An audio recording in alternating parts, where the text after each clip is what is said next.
Kasunod ng pagdalo niya sa ASEAN Summit, nakipagpulong naman ang Pangulo sa Australian Prime Minister na nasa Pilipinas ngayon. Nilagdaan nila ang kasunduang magpapatibay pang lalo sa relasyon ng dalawang bansa.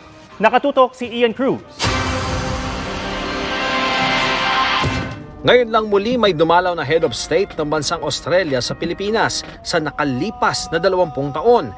Kaya special daw para sa Pilipinas ang official visit ni Australian Prime Minister Anthony Albanese. Sa kanilang bilateral meeting sa State Dining Hall ng Palasyo, nagpasalamat ang Pangulo sa Australia dahil sa suporta nito sa Pilipinas sa ating claim sa West Philippine Sea at layong maprotektahan ang ating teritoryo. You have made very clear that the claims that are being made upon our Philippine maritime territory are not valid and have not been recognized and are not in conjunction or consistent with international law.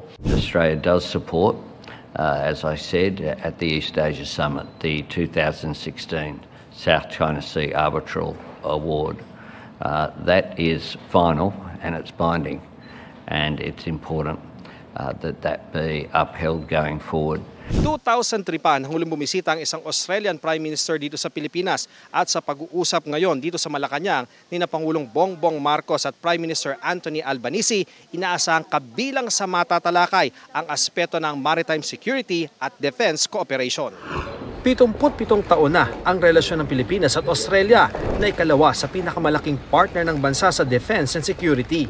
At isa sa dalawang bansa na may visiting forces agreement ang Pilipinas. Kamakailan lang, idinao sa Palawan at Zambales ang exercise alon na bahagi ng Indo-Pacific Endeavor ng Australia.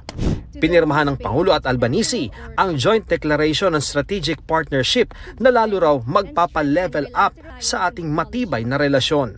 This signing of the Joint Declaration on Strategic Partnership signals our mutual commitment to deepening collaboration across a spectrum of areas that are vital to both our countries' growth and prosperity.